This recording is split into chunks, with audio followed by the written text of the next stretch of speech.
Hello friends, welcome back to our channel Learning with Smart Anu.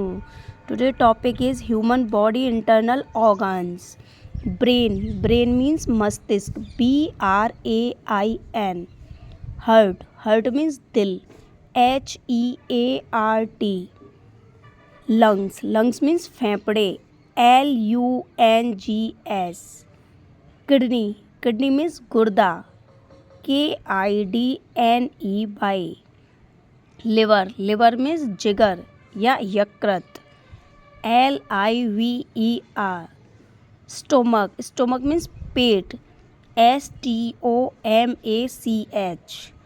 Large intestine means बड़ी आंत, LARGEINTESTINE. Small intestine means छोटी आंत, SMALLINTESTINE. Thank you for keep watching.